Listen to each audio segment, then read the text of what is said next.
The envelope sat on my kitchen table for 3 days before I finally opened it. I knew who it was from the moment I saw the handwriting, sharp, elegant, and unmistakably deliberate. Claire always wrote like everything she did, controlled, precise, and just a little cold. I turned it over in my hands more times than I'd like to admit. My name, Mary Whitaker, was written as though it belonged to a stranger. By the time I slid my finger under the seal, my tea had gone cold. Inside was a formal invitation. Join us in celebrating Daniel's 18th birthday. 18. I sat back slowly, letting the number sink in. 18 years. 18 years since I had last truly been part of his life. Not completely gone, but pushed to the edges, blurred out like an inconvenient detail in someone else's story. Daniel, my grandson. The last time I saw him properly, he was still small enough to reach for my hand without hesitation. Now he was a man, and I didn't know him. I folded the invitation carefully and placed it back in the envelope, but something in my chest had already shifted. This wasn't just a birthday party. It felt like a test, or maybe an opening, or a trap. The morning of the party, I stood in front of my wardrobe longer than necessary. I didn't own anything new. Not really. But I chose my light gray dress, the one I saved for occasions that mattered. I smoothed it down twice, even though it didn't need it. Then I turned to the small table by the window. The gift was already wrapped. Not in shiny paper or ribbons, but in something far more personal. Pages from an old magazine Daniel used to love as a child. I'd saved them without knowing why. Now I did. Inside the box was something I had protected for years. Something that carried truth. And weight. I picked it up carefully, as if it might break under the wrong touch. All right, I whispered to myself. It's time. The house looked different from the outside. Bigger. Or maybe I just felt smaller. Laughter spilled out into the street before I even reached the door. There were cars parked along the curb, expensive ones, polished, impressive. The kind of life my son had built. The kind of life I had helped him build. I paused at the steps. For a moment, just a moment, I considered turning around. But then I thought of Daniel. And I rang the bell. Claire opened the door. Of course she did. She always positioned herself exactly where she needed to be. Mary, she said, her lips curving into something that almost resembled a smile. You made it. There it was, that tone. Polite enough for strangers. Sharp enough for me. I was invited, I replied gently. She stepped aside, though not quite willingly. The house was overwhelming. Decorations lined every surface. Gold and navy balloons. A massive banner stretched across the far wall. Happy 18th, Daniel. Everything looked perfect. Too perfect. Like a performance. Thomas is outside, Claire said, already turning away. Grill duty. My son. Still Thomas in her mouth. Always. I nodded, though she wasn't looking anymore. I placed my gift on a long table stacked with large, luxurious packages, designer bags, sleek boxes, things that screamed money. Mine looked different. Simple. Almost invisible. Just like me. Guests filled the rooms, laughing, talking, moving easily in a space that once felt like it could have been mine too. But no one came over. Some glanced in my direction. Most didn't. I had become something people noticed quietly and avoided deliberately. I took a glass of water just to have something to hold. And then I saw him. Daniel. He stood near the center of the room, taller than I expected, shoulders straight, voice confident. There was something familiar in the way he tilted his head when he listened. My heart tightened. That was my son in him. And something else, too. Something softer. I started toward him without thinking. But I didn't get far. Claire appeared beside me, her hand lightly gripping my arm. Let's head to the table, she said, her voice cheerful, but her fingers firm. Too firm. Dinner was arranged like a formal event. Name cards, assigned seats, structure, control. Mine was at the very end of the table, furthest from Daniel, furthest from Thomas, exactly where I expected it to be. I sat down quietly and waited. Claire stood, raising her glass. The room fell silent instantly. She was good at this.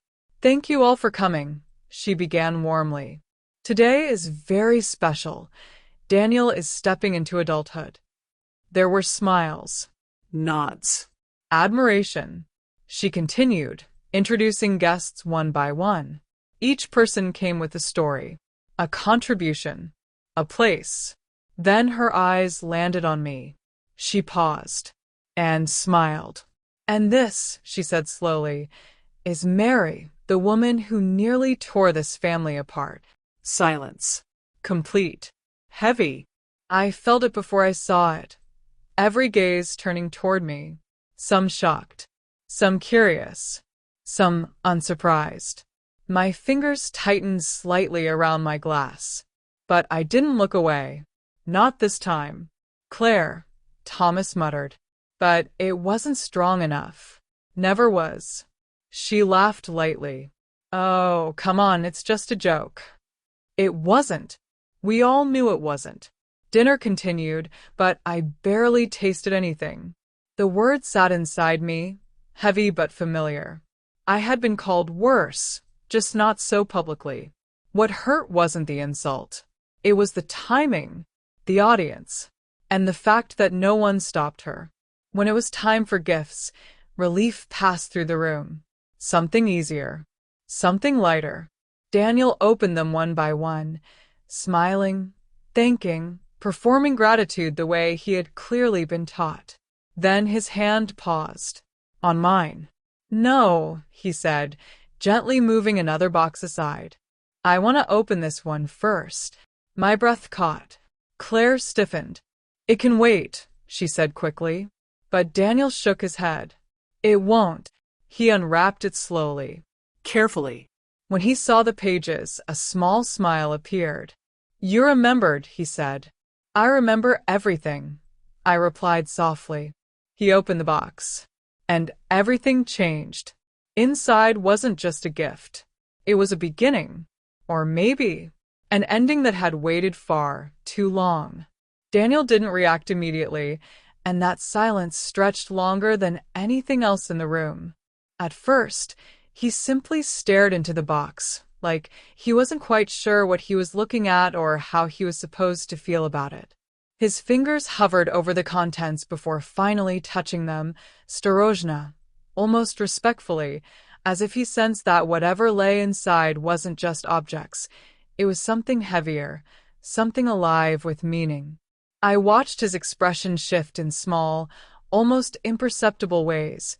Curiosity, confusion, then something sharper, more focused. Around us, the room seemed to lean in. Conversations faded, forks paused midair, and even Claire, who had been so eager to move things along just moments ago, stood frozen, her smile tightening into something brittle. Daniel, she said, too quickly, stepping forward. Why don't you open the others first?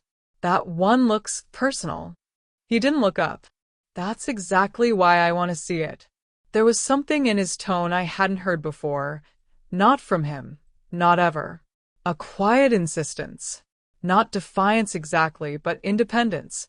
The kind that comes when someone crosses an invisible line into adulthood and doesn't even realize they've done it. Inside the box, the first thing he picked up was a folded document, yellowed at the edges. He opened it slowly, smoothing it against the table. His eyes moved across the page, and I could see the moment recognition failed him. It didn't mean anything yet. What is this? He asked. Claire stepped closer, her voice tightening. It's old paperwork, Daniel. Nothing important. It's the deed, I said calmly. That got his attention. The deed to what? He asked, now looking at me directly for the first time that evening. To my house, I answered. The one I used to live in. The one your father grew up in. A flicker of something passed across Thomas's face, but he still didn't speak. Not yet. Daniel frowned slightly, glancing between us. Why is it here? Before I could answer, another item slipped from the box, a photograph, its corners soft with age. It landed face up on the table. Daniel picked it up automatically. Is that you? He asked, looking at Thomas. It was. Younger, thinner, sitting at a small kitchen table with his head in his hands. The image wasn't staged, wasn't meant to be seen. In the background, barely visible unless you looked closely, were envelopes stamped in red. Final notice. Claire moved faster this time, reaching for the photo. That's enough, she said sharply. But Daniel pulled it back instinctively. No, he said, his voice firmer now. I want to understand. The room had gone completely still. No one was pretending anymore. Thomas finally spoke, his voice low. Maybe we should talk about this later. Later? Daniel echoed. When? After everyone forgets? After it gets explained away. That word, explained away, hung in the air like an accusation. I felt something settle inside me then. A kind of calm I hadn't expected. Daniel, I said gently, what's in that box is part of your family's history. A part you were never told. Claire let out a short, disbelieving laugh. Or a version she wants you to believe. I didn't respond to her. Not yet. Daniel looked back down at the box and pulled out another item, a stack of letters tied together with a faded string. He untied them slowly, flipping through the top few pages. His brow furrowed. These aren't addressed to me, he said. Yes, I replied. I've never seen them. I know.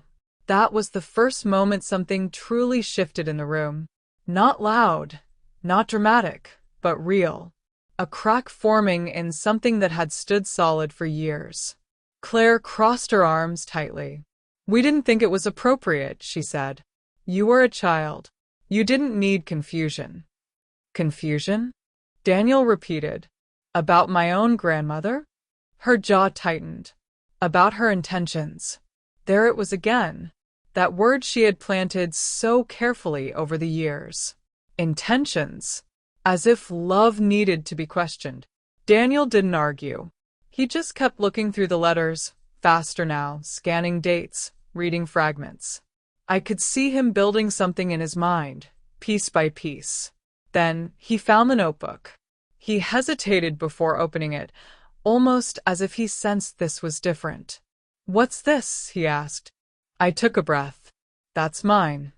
He opened it anyway and began to read. At first, only silently, his eyes moving quickly across the page. But then he slowed. His expression changed again, this time deeper, heavier. What is this about? He asked quietly. I knew exactly which entry he was reading. That was the year your father came to me for help, I said. Thomas shifted in his seat. Mom. No, Daniel interrupted. Let her speak. The authority in his voice startled even him, I think. I continued. Your father was in serious trouble, I said, financially and otherwise. His business was failing, and he had taken risks he couldn't recover from. Daniel looked at Thomas. You told me you started everything from nothing. Thomas began, but the words didn't come. There was nothing left, I said softly. That part is true. Daniel's gaze returned to me. So, what did you do? I sold my home, I answered. Silence again. Not the kind that waits. The kind that lands. You sold your house? He repeated. Yes. Why? Because he was my son. That was all. No explanation needed. Daniel swallowed, his eyes flickering back to the documents in the box, then to the photograph, then to the letters. And after that, he asked. I hesitated, Not because I didn't want to answer, but because I knew what it would cost. After that, I said slowly, things changed. Claire stepped forward again, her voice sharp with urgency. Mary, that's enough. You're turning this into something it's not. No, Daniel said, without looking at her. I think I'm finally seeing what it is. That was the moment everything truly began to unravel. Not with shouting, not with anger, but with understanding. And once that starts, it doesn't stop. Daniel didn't rush me after that. He didn't push, didn't interrupt. He just watched, waiting in a way that felt almost unfamiliar in that house. It was the kind of attention I hadn't been given there in years. Real attention. Not polite silence or quiet dismissal, but something active, searching. And I understood then that there was no turning back. Whatever had started when he opened that box was already moving forward on its own, and all I could do now was tell the truth as it had happened, not softened, not rearranged, not edited to make anyone more comfortable. It didn't happen all at once. I began, my voice steady but quieter now, as if speaking too loudly might break something fragile in the air. Distance never does. It starts small, so small you almost don't notice it. Daniel leaned slightly closer, the notebook still open in his hands. Your father came to me late one evening. I continued. I remember the way he stood in the doorway. He didn't come in right away. He just stood there, like he wasn't sure he had the right to. I knew something was wrong before he said a word. Thomas let out a slow breath, his eyes fixed on the table. He told me his business was failing. That part you've probably guessed already. But what he didn't tell anyone else, not his friends, not his partners, was how bad it really was. He had borrowed money, not from banks, not from anyone who would give him time or understanding. People who expected results quickly. Daniel's fingers tightened slightly on the edge of the notebook. Dangerous people? Yes, I said simply. Very. Claire shifted in her seat, clearly uncomfortable, but she didn't interrupt this time. He owed more than he could repay, I went on. And the problem with that kind of debt is that it doesn't stay financial for long. It becomes personal. I could still see it clearly. The fear in my son's face that night, the way his voice shook when he finally admitted everything. He had been a grown man, but in that moment he was just a boy again, terrified and ashamed. I didn't hesitate, I said. I wish I could tell you I thought it through, weighed the consequences, planned for the future. But I didn't. I saw my son in trouble, and I acted. You sold your house, Daniel said quietly. Yes. That was everything you had. Yes. The word hung there, heavier than anything else I'd said. And you just gave it to him? He asked. I gave him a chance, I corrected gently. Daniel glanced at his father again. And then what? That depends on who tells the story, I said, allowing myself the faintest trace of something that might have been a smile, but there was no humor in it. Thomas finally looked up, his face pale, his expression tight with something that looked like regret trying to surface after being buried too long. I tried, he said quietly. I really did. The business didn't suddenly become successful overnight. It took years. Years of rebuilding, of fixing mistakes. I know, I said. I was there for the beginning of it. That part was important, because it didn't fall apart immediately. That would have been easier to understand. No one pushed me away at first. I continued. In fact, it was the opposite. I was included, invited. To get Your father would call me, update me, tell me how things were going. And then I paused briefly, choosing my words carefully. Things shifted. Claire's eyes flickered toward me, but she stayed silent. It was gradual, I said. A missed phone call here. A canceled visit there. Small explanations that made sense at the time. Busy schedules. Work demands. Life. Daniel frowned. That doesn't sound intentional. It didn't, I agreed. Not at first. I let that settle before continuing. But then the explanations changed. The tone changed. I started hearing things that didn't quite fit. Comments that suggested I was interfering, that I expected something in return for what I had done. Daniel's expression sharpened. Did you? No, I said immediately. Not once. He studied my face, searching for hesitation, for doubt. He didn't find any. I didn't want repayment, I added. I didn't want control. I wanted to be part of their lives. That was all. Thomas closed his eyes briefly, as if the words physically hurt. But somewhere along the way, I continued. That became something else. Something twisted. Claire finally spoke, her voice tight but less aggressive than before. You weren't as neutral as you're making yourself sound. I turned to her, not sharply, but directly. Give me one example. She opened her mouth, and then closed it. The silence answered for her. Daniel noticed. Of course he did. So, what actually happened? He asked. I took a slow breath. You got married, I said, looking at Thomas. And after that, I stopped being part of the picture. That's not fair, Claire said quickly. You're oversimplifying. I'm simplifying.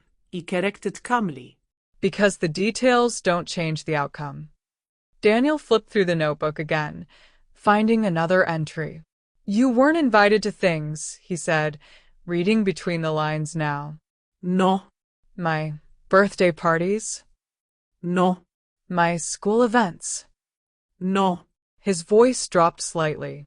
Why? I held his gaze. Because it was easier that way. For who? He asked. I didn't answer immediately. I didn't need to. He already knew. Claire stood up abruptly, her chair scraping loudly against the floor. This is ridiculous, she said. You're making it sound like I orchestrated all of this, like I had some kind of plan to erase you. I don't think you planned it, I said. I think you justified it. That landed harder than anything else. For a moment, no one spoke. Then Daniel did something unexpected. He closed the notebook slowly and set it down. Not dismissively. Carefully. Like it mattered. I don't remember any of this, he said. I know, I replied. I don't remember you being there or not being there.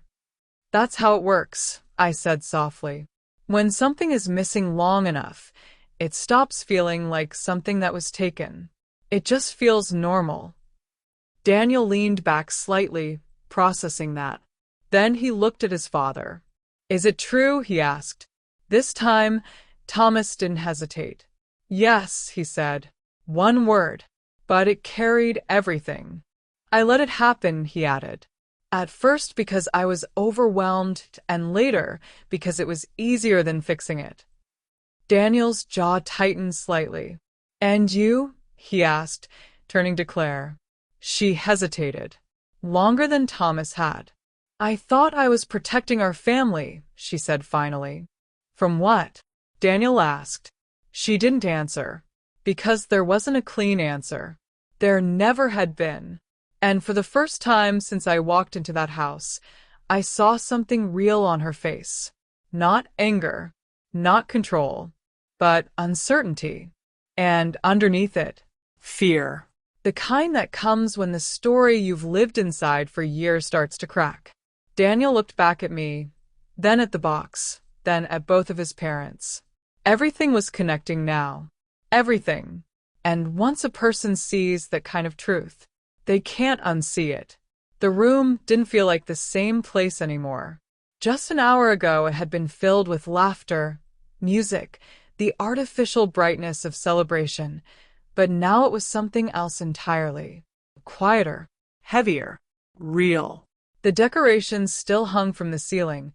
The table was still covered in half-eaten food and untouched glasses, but none of it mattered anymore.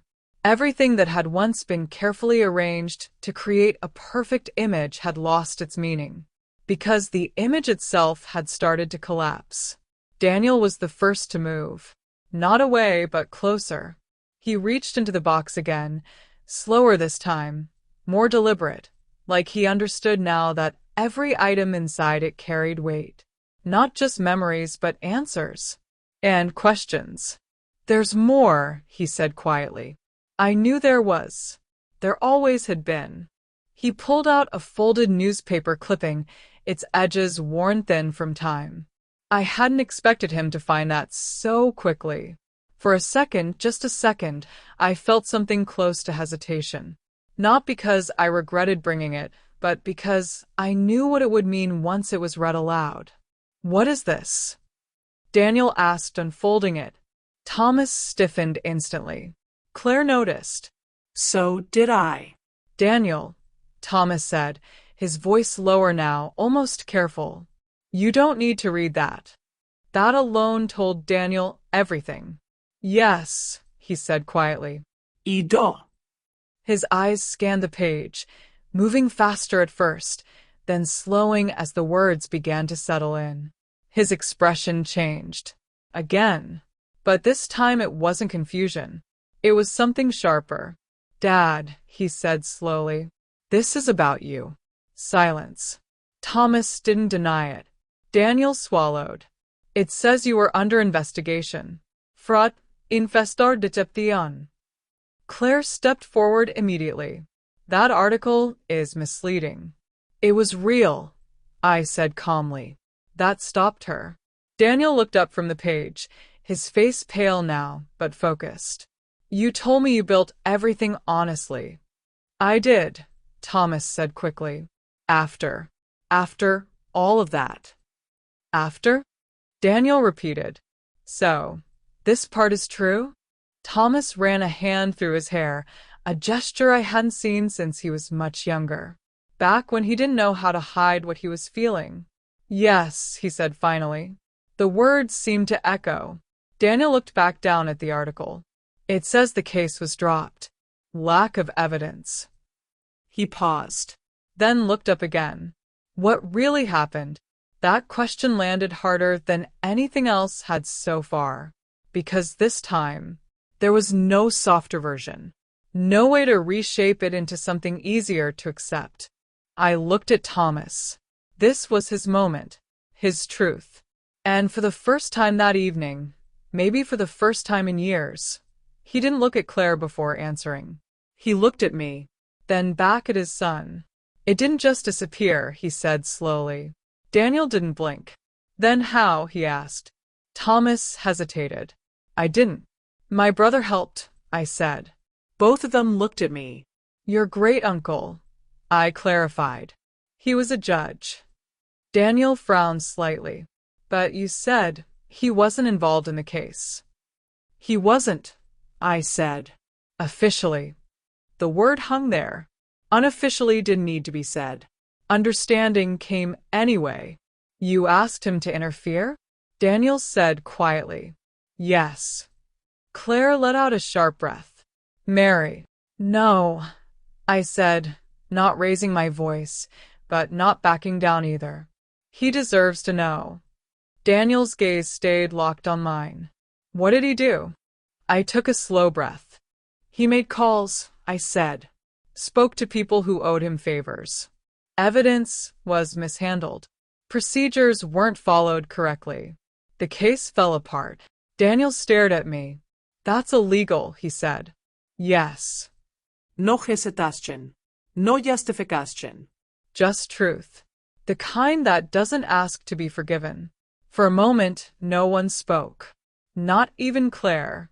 Thomas sat completely still, as if the weight of the past had finally caught up to him all at once. "You did that for him?" Daniel asked. "I did everything I could," I said, "because he was my son." Daniel looked down at the article again, then back at the box, then at his father. "And after all that," he said slowly, "you still let her be pushed out of your life?" Thomas's eyes closed briefly. "Yes." It was the hardest word he'd said all night. Claire shook her head. You're twisting this, she said, her voice rising again, but it lacked the same certainty as before. You're making it sound like he just abandoned you, like there weren't reasons. There were reasons, I said calmly. They just weren't the ones you told. Daniel turned to her. Then tell me, he said. What reasons? She opened her mouth, Paused. closed it again, because for the first time, there wasn't a version of the story that held together anymore.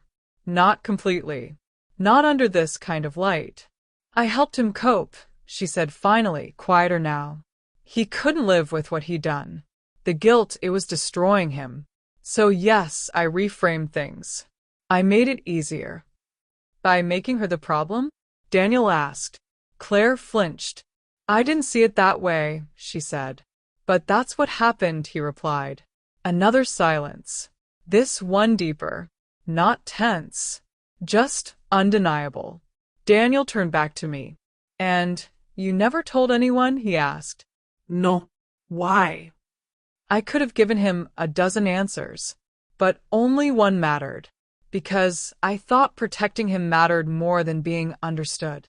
Daniel stared at me for a long moment, and then something in his expression softened. Not completely, but enough. That's not weakness, he said quietly. It felt like it, I admitted. Thomas leaned forward slightly, his voice breaking in a way I hadn't heard since that night decades ago. It was me, he said. All of it. I let it happen. I let you disappear because facing you meant facing what I did. I looked at him, really looked at him, and for the first time in years, I saw my son again. Not the man he had tried to become, not the version shaped by guilt and avoidance, but the one I raised. I know, I said softly. Claire sat down slowly, as if her strength had finally run out. Everything she had built, every explanation, every justification, was unraveling. Not violently, but completely. Daniel reached into the box one more time. This time he pulled out something small. A velvet pouch. What's this? He asked. A choice, I said. He frowned slightly, but opened it. Inside were keys. And a folded document. He opened that too. His eyes widened. Grandma, he whispered, this is an apartment? Yes. You own it. Ido. And this, he flipped the page. This is in my name. Yes. The room shifted again. Not with tension this time, but something else. Something unexpected. Why? He asked. Because I couldn't be part of your life the way I wanted, I said. So, I found another way to be there for your future.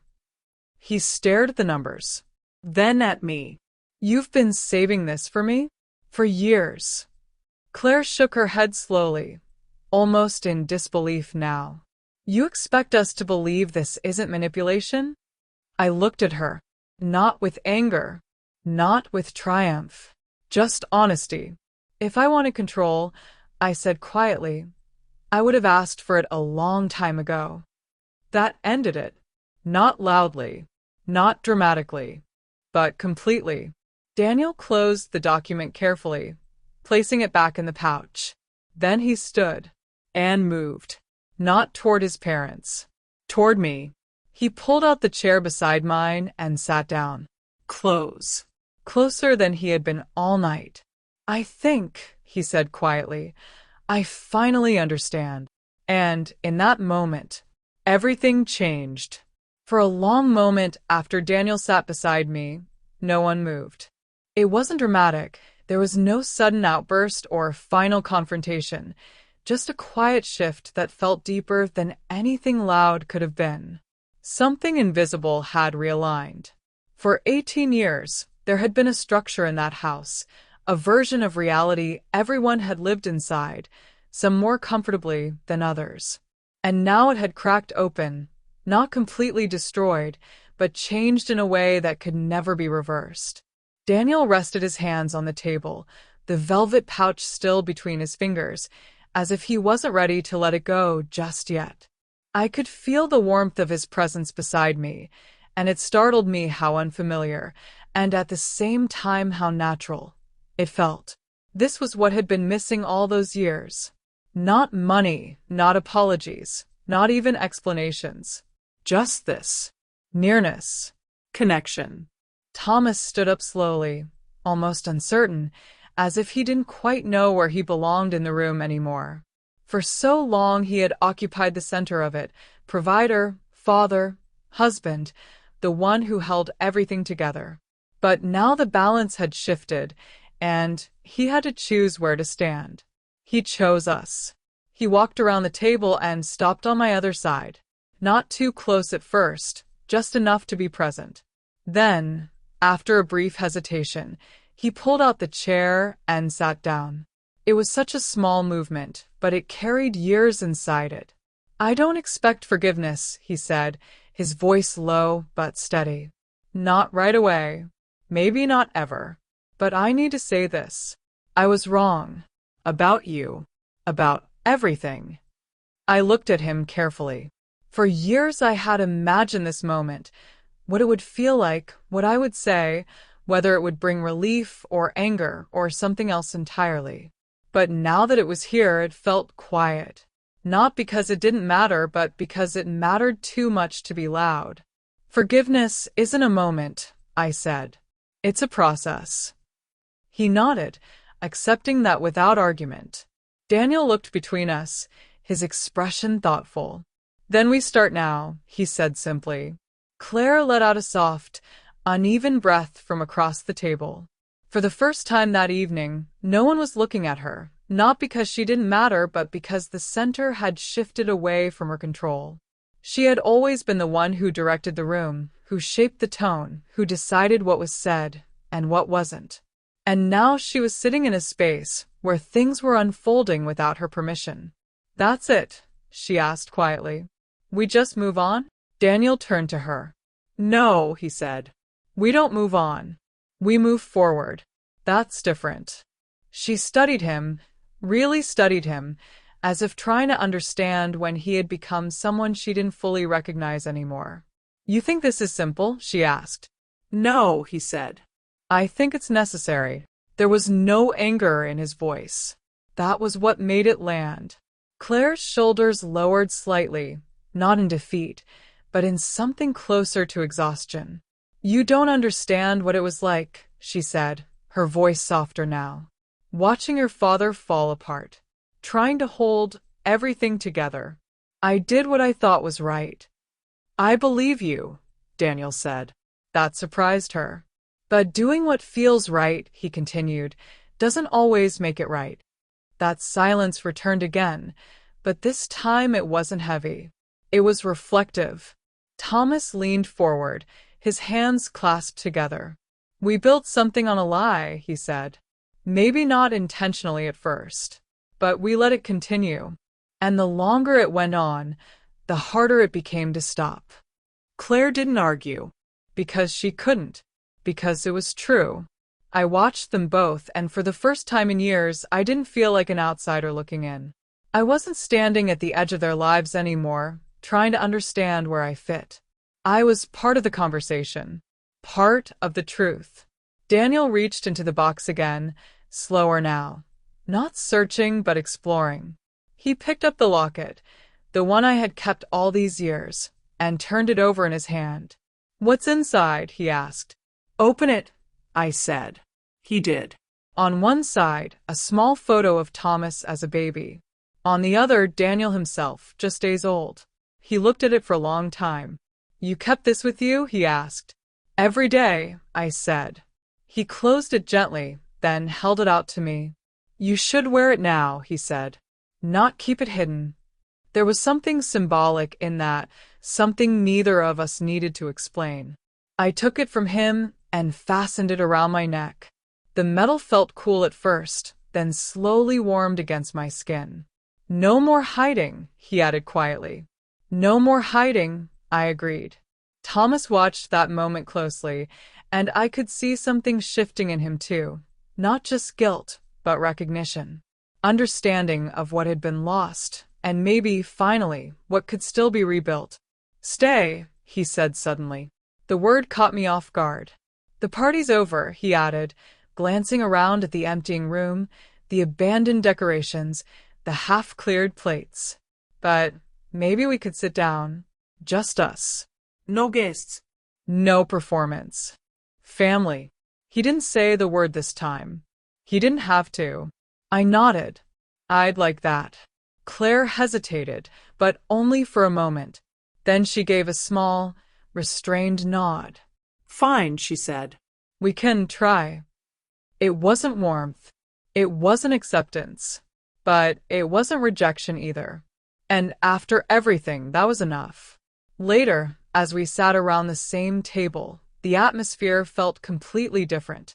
The decorations were still there, but they no longer defined the space. The conversation wasn't forced anymore. It stumbled at times, paused, restarted, but it was real. Daniel asked questions about his father as a child, about my life, about the years we had missed. And I answered. Not perfectly, not completely, but honestly. Thomas listened more than he spoke, which in itself was a change. When he did speak, it was careful, thoughtful, not defensive. Claire remained quieter than usual, but she didn't interrupt. Occasionally, she added something small, clarifications, details, but without the sharpness from before. It wasn't a transformation. It was something slower, more uncertain, but real.